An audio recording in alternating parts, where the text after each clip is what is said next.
नमस्कार, जय महाराष्ट्र. मी डॉक्टर अनिल फळे. AM 2032 live मध्ये आपल्या सगळ्यांचं स्वागत आहे. अजितदादा पवार यांचं अकाली निधन हे खूप नुकसान करून गेलेलं आहे महाराष्ट्राचं. मग अजितदादांच्या संपर्कात शेकडो माणसं आली. त्याच्यामध्ये जे कार्यकर्ते घडले, नेते घडले, अशांपैकी एक जे आहे सुरेश ताके पाटील, जे सध्या शेतकरी संघटनेचं काम करतात, ज्यांचा सहकार क्षेत्रातला खूप मोठा अनुभव आहे. आणि नुसता अनुभव नाही तर ते कृषी सहकार या संबंधीचे एक अभ्यासक म्हणून ओळखले जातात. अजित पवार यांचं जे महाराष्ट्राच्या जडणघडणीमध्ये जे योगदान आहे, विशेषतः सहकार क्षेत्रामध्ये, त्यासंबंधी सुरेश ताके पाटील आज आपल्याशी बोलणार आहेत. माझी दर्शकांना विनंती आहे की आपल्या मनामध्ये ज्या भावभावना सुरेश ताके पाटील यांचं निवेदन ऐकून उमटतील त्या अवश्य कमेंट बॉक्समध्ये लिहाव्यात आणि हे चॅनल सबस्क्राईब करावं. तर सुरेश ताके पाटील, तुम्ही सांगा की अजितदादांना तुम्ही केव्हा भेटला, कशा प्रकारे तुमचा संबंध आला आणि सहकार क्षेत्राविषयी त्यांनी काय नेमकं करून ठेवलेलं महाराष्ट्राच्या भल्याचं त्याविषयी सविस्तरपणे बोला.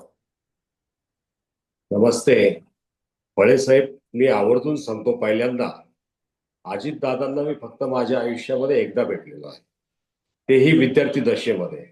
परंतु महाराष्ट्राच्या राजकारणाचा अभ्यासक, सहकाराचा अभ्यासक, साखर कारखानदारीचा एक छोटासा अभ्यासक आणि शेतकरी चळवळीचा कार्यकर्ता म्हणून मी जे मूल्यमापन त्यांचं करायचा प्रयत्न केला माझ्या ज्ञानाप्रमाणे किंवा माझ्या कुवतीप्रमाणे, त्यानुसार मी आज बोलणार आहे. अजितदादा जाण्याने महाराष्ट्राचं सगळ्यात मोठं नुकसान झालेलं आहे. त्याचं कारण ते सर्वात मोठे मास लीडर होते शेवटचे. म्हणजे अजितदादांकडे पद असो वा नसो, ते कुठल्याही तालुक्यामध्ये गेले तर किमान 500 लोकांची सभा सहज होऊ शकेल असे त्यांनी संबंध तयार केले होते संपूर्ण महाराष्ट्र. आणि त्यांचं सगळ्यात महत्वाची गोष्ट मी जी प्रकर्षाने बघितली, मी पहिल्यांदा त्यांना भेटलो म्हणजे पहिल्यांदा आणि शेवट ते विद्यार्थी दशेमध्ये 87-88 ला बारामती हॉस्टेलला माझ्या एका मित्राबरोबर मी गेलो होतो. त्यांनी ओळख करून दिली. त्यावेळचे पोर सौदा अजितदादा ते त्यावेळेला बारामती हॉस्टेलचं नियोजन बघायचे व काय एका कारखान्याचे, छत्रपती सहकारी कारखान्याचे ते संचालक होते. आणि त्यावेळेला बारामती हॉस्टेलमध्ये मला जे जाणवलं ती स्वच्छता, आणि ती नंतरच्या काळात प्रत्येक वेळेला तशी दिसत गेली. ज्या ज्या वेळेला मी बारामतीला गेलो त्यावेळेला बारामतीचं रूप बदललेलं मी बघत गेलो. आणि प्रत्येक वेळेला बारामतीचे काही मित्र असतील किंवा काही कर्मचारी असतील जिथे जिथे थांबलो तिथले, तर तिथे त्यांनी अजितदादाचं केलेलं कौतुक पवार साहेबांचं तर करायचेच, परंतु अजितदादांना स्वच्छता फार लागते, अजितदादांना नीटनेटकं फार लागतं, हे ऐकायला मला त्यावेळेला मिळायचं. आणि सगळ्यात महत्वाची गोष्ट म्हणजे मी ज्या वेळेला साधारण 4 वर्षापूर्वी स्वाभिमानी शेतकरी संघटनेचं कार्यकारिणी कराडला होती. आमचे मित्र सगळे पुण्याला गेले मुक्कामाला, मला वेळ नव्हता. मग मी संध्याकाळी निघालो आणि बारामतीला मुक्कामाला गेलो. तर माळेगाव सहकारी कारखान्यावर मी थांबलो. तर माळेगावचा परिसर मी त्यावेळेला सकाळी उठल्यानंतर थोडासा जो मॉर्निंग वॉक करायचा त्यावेळेला फिरलो. तर मला इतकं विशेष वाटलं की इतका स्वच्छ, इतका टापटीप परिसर एका सहकारी साखर कारखान्याचा. ते गेस्ट हाऊस तर उत्तम होतच, तेही स्वच्छ होतं. आणि तिथे गेलो होतो. आमचे मित्र राजेंद्र ढवाण पाटील ते त्यावेळेला त्या कारखान्याचे संचालक होते. आणि त्यांनी मग जो काही सकाळी स्वागत सत्कार केला त्यावेळेला ज्या कर्मचाऱ्यांशी संवाद साधला, तर अजितदादा कारखान्यावर केव्हा येतात, तर त्यावेळेला मला अतिशय माहिती अशी अचंबित करणारी मिळाली की अजितदादा वर्षातनं 2दा-3दा येतात. पवार साहेब 3 वर्ष झाले कारखान्यावर आलं नाही असं, आले नाहीत असं त्यावेळेला त्यांनी सांगितलं.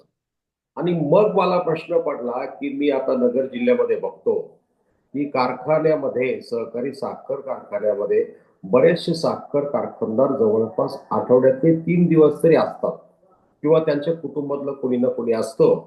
परंतु ती स्वच्छता, ते नियोजन कारण तिथे कर्मचाऱ्यांना विचारलं की तुमचे पगार होतात का, तर त्यांनी सांगितलं की आमचे पगार दर महिन्याच्या विशिष्ट तारखेला होणार म्हणजे होणार. आणि नगर जिल्ह्यामध्ये बघितलं तर बऱ्याच कारखान्यांचे पगार कायम 4 महिने ते 10 महिन्याचे थकलेले असतात. मग हे असं कसं काय?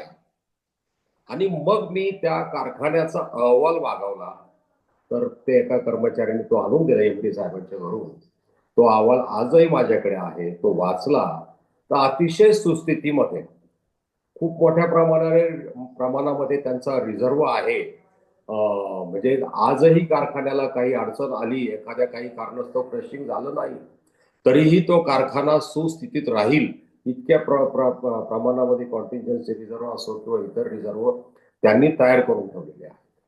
आता सगळ्यात महत्वाचा विषय, मी एक कार्यकर्ता म्हणून इतके विश्वासू माणसं यांनी कशी घडवली याच्यावर मी जातो.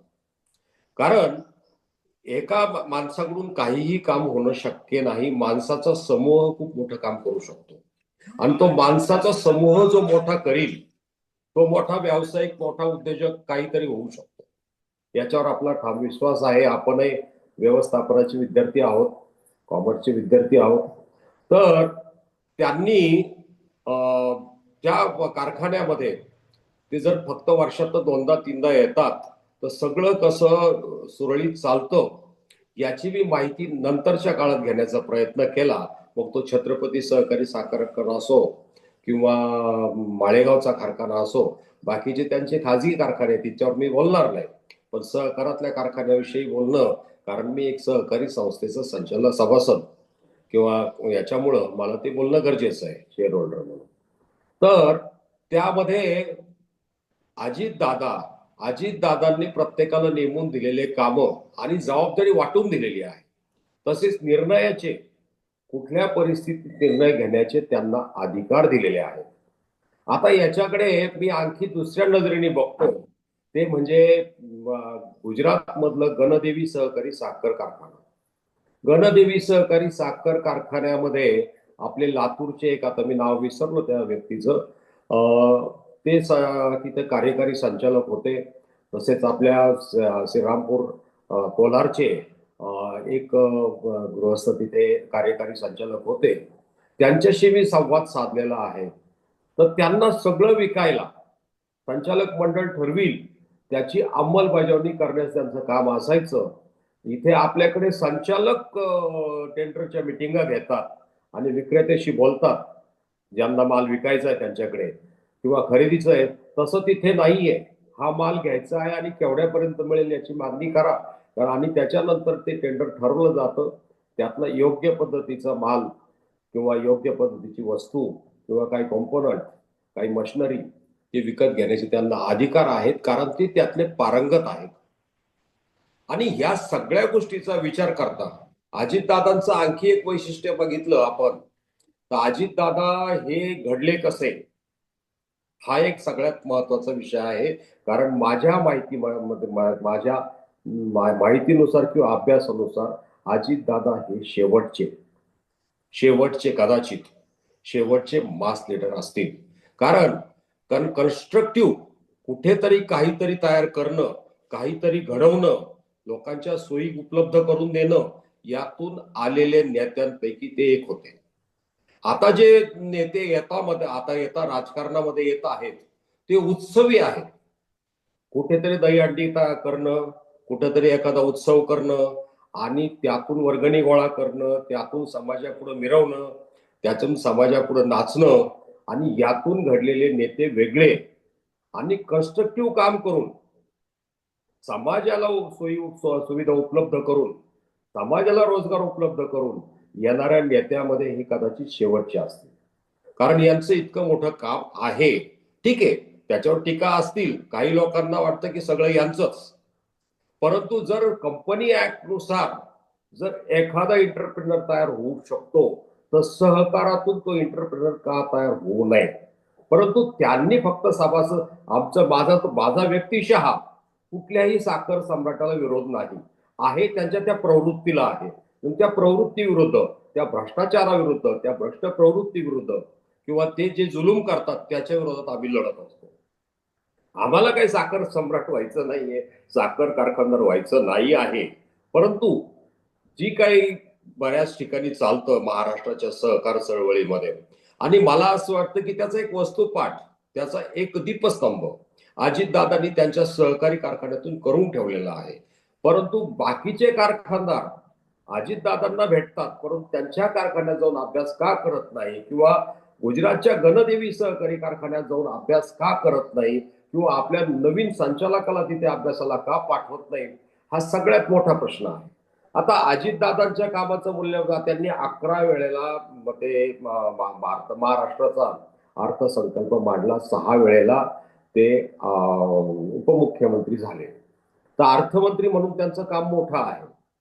आणि त्याही वेळेला जर प्रत्येक वेळेला बघितलं, ठीक आहे, आमची मतं वेगळी आहेत, आम्हाला शेतीला वीज पुरवठा फुकट पाहिजे, त्याचं कारण भारताच्या कृषी मूल्य आयोगाच्या नियोजनामध्ये किंवा खर्च जो धरला जातो शेतीमालाचा, त्याच्यामध्ये वीज बिल धरलं जात नाही. हे आम्हाला सर्वात प्रथम सांगितलेलं आहे की आमचे नेते स्वर्गीय शरद जोशी साहेबांनी.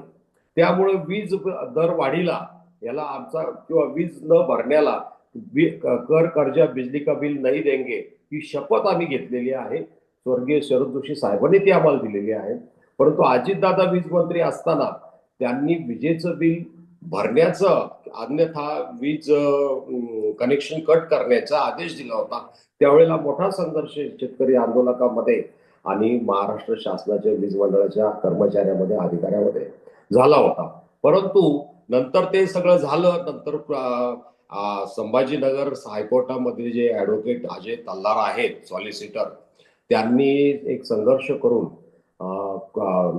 तुमचा फूड सिक्युरिटी ऍक्ट 2013च्या शिफारसीनुसार ते वीज बिल माफ करायला लावलं, किंवा वीज बिल, आज शेतीला वीज बिलच भरलं जात नाही 7.5 हॉर्सपॉवर पर्यंत, छोट्या शेतकऱ्यापर्यंत हे झालं.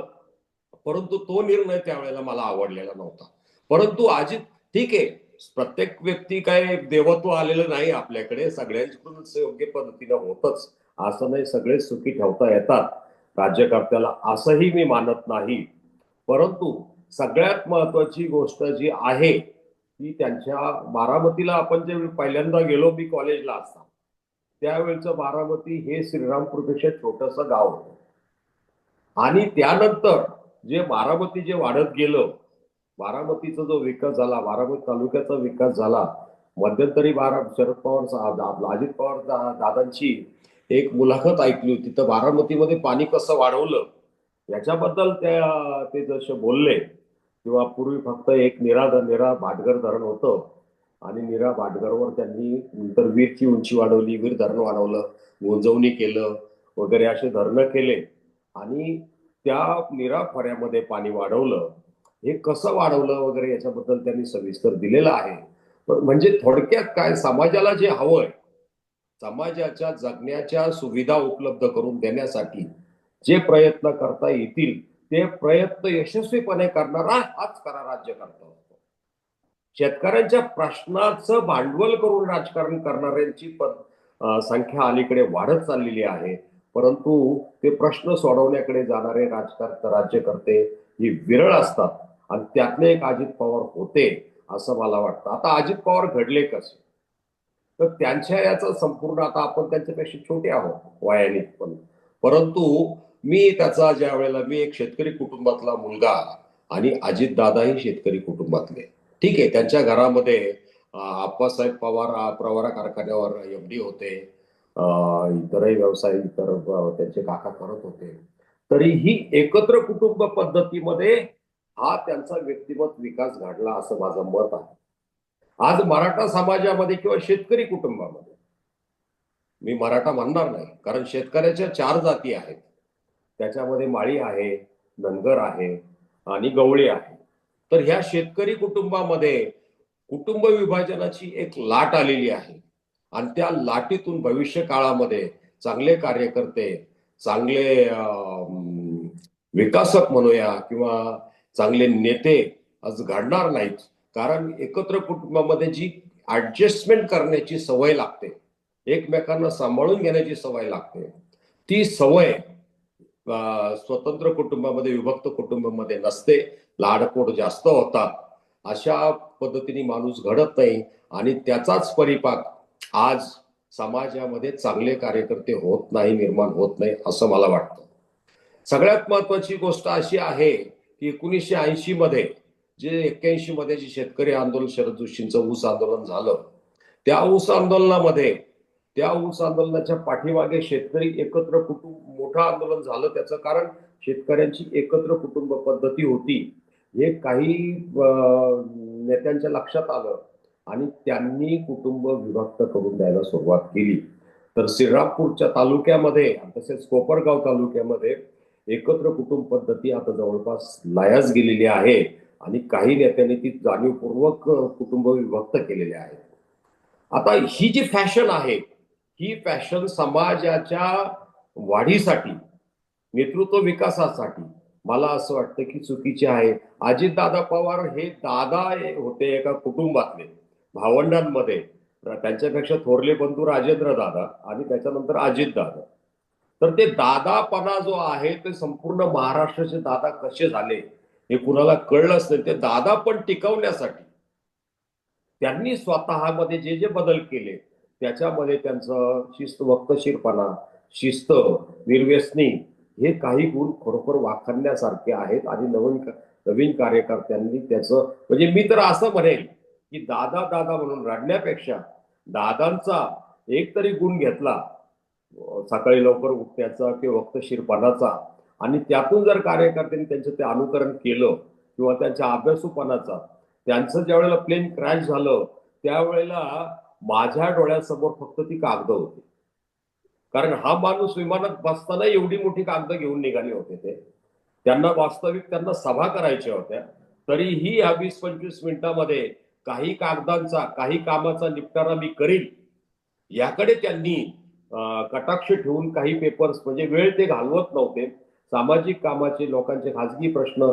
एक व्हिडिओ मी बघितलेला आहे, दादा धावपळीमध्ये चाललेले आहेत, त्यांना बहुतेक विमान पकडायचं आहे. त्यावेळेला कार्यकर्त्याला नमस्कार करते, एक माणूस आवाज देतोय मोठ्याने, दादा दादा, आणि एक कागद उंचवतो. अजित दादा थांबतात, सुरक्षा कर्मचाऱ्याला तिथे पाठवतात आणि तो कागद घेतात, तो थोडंसं थांबून वाचतात आणि त्याला काहीतरी सूचना देतात. आणि मी तुला हे सांगतो, ह्या एवढ्या धावपळीमध्ये मी बरेच नेते पाहिले, परंतु एवढ्या धावपळीमध्ये त्या कागदाचा संदर्भ घेऊन, त्या कागदाचा कॉग्निझन्स घेऊन त्या व्यक्तीच्या तो कागद व्यक्तिगत कामातच असेल, कारण तो काही कार्यकर्ता नसावा, तो एक व्यक्तिगत कामाचं का त्याची अडचण घेऊन आला असावा. तर त्याच्यासाठी त्यांनी न्याय द्यायचा जो प्रयत्न केला, तो तो कागद, तो जो प्रसंग आहे, तो माझ्यासाठी मी पहिल्यांदा माझ्या आयुष्यात पाहिलेला आहे. असा प्रसंग मी कधीही कुणाचा पाहिला नाही. आणि प्रत्येकाला ते विरोध करायचे, ते सगळ्यांना हसवायचे आणि त्याच्यामध्ये त्यांनी अगोदरच्या काळामध्ये पत्रकारापासून दूर राहायचे. 2004ला ते मुख्यमंत्री होतील अशी चर्चा झाली होती, कारण काँग्रेसपेक्षा 2 जागा राष्ट्रवादी काँग्रेसला जास्त आल्या होत्या. तर ज्याच्या जागा जास्त त्याचा मुख्यमंत्री, हे साधारण युतीचं धोरण ठरलेलं होतं आणि त्यावेळेला दादा मुख्यमंत्री होतील असं वाटलं होतं. परंतु त्यांच्या वाटाघाटीमध्ये ते झालं नाही. परत काँग्रेसचे विलासराव देशमुख झाले. परंतु त्यावेळेला दादा मुख्यमंत्री झाले असते तर बरं झालं असतं, कारण प्रत्येक पर्सनॅलिटी जी आहे ती वेगळी आहे. राजीव गांधी एकदा म्हटले होते, I am young and I have a dream about my India. म्हणजे प्रत्येकाचा हा देश कसा असावा, हे राज्य कसं असावं, हा समाज कसा असावा, याचं एक स्वप्न असतं आणि तो कार्यकर्ता त्या पद्धतीने करायचा प्रयत्न करत असतो. जर ते राज्याचे प्रमुख झाले असते तर त्यांनी काही बदल निश्चित केले असते, काही टाके वेगळी शिस्त. टाके पाटील, आपली आता वेळ संपत आलेली आहे. तुम्ही जी काही म्हणजे दादांच्या व्यक्तिमत्वाची जी काही मांडणी केलेली आहे ती अतिशय समर्पक अशी आहे. मला जाता जाता दर्शकांना आणि तुम्हाला ती गोष्ट सांगायची की दादांची सुरुवात एक नेतृत्व म्हणून कुठे झाली, तर ती भवानी नगरचा तो जो काही छत्रपती कारखाना आहे छत्रपती सर. तिथं पहिल्यांदा ते संचालक झाले. आणि त्यावेळेला त्यांचे वडील आनंदराव पवार, म्हणजे ज्यांना तात्यासाहेब म्हटलं जातं, की ते तिथे संचालक होते. हो. मग ते चेअरमनला एवढा धाक असायचा की तात्यासाहेब जे म्हणतील ते केलं पाहिजे, कारण त्यांचा मान सन्मान आणि त्यांचा अभ्यास आणि काम करण्याची पद्धत सगळी, ते सगळं शेतकऱ्यांना मार्गदर्शन, ऊस उत्पादकता वगैरे ते सगळं, तेच गुण दादांनी लक्षात घेतले. आणि पुढं ते संचालक, पहिल्यांदा त्यांनी निवडणूक आयुष्यामध्ये लढवली तर तीच कारखान्याची निवडणूक लढवली. 84 ला. हो. हा. मग ती निवडणूक दादा जिंकावेत म्हणून सुप्रियाताई ज्या लहान होत्या, मग ते म्हटले की दादा जिंकून आला पाहिजे, आणि जोपर्यंत तो विजयी झाल्याचं मला कळत नाही तोपर्यंत मी अन्नाचा घास घेणार नाही आणि पाण्याचा थेंब देखील पिणार नाही. रात्री बर. 1:30 वाजता निकाल लागला हो. हो. आणि मग त्या जेवल्या आणि पाणी प्यायला. ही आहे. आता दादाला मला मुख्यमंत्री झालेलं पाहायचंय पाहायचंय हे सुप्रिया सुळेंनी अनेकदा म्हटलेलं होतं. बोला, बोला. आहे ते. परंतु हं. दुर्दैवाने तुम्ही म्हणता तसं काही घडलेलं नाही. पण दादा हे खूप मोठे होते आणि त्यांचा धडाकेबाज स्वभाव, निर्मळ स्वभाव, रोखठोक स्वभाव, म्हणजे पोटातलं ओठावर म्हणजे हो. असं ते काही भेद करत नव्हते की पोटात एक आणि ओठात एक.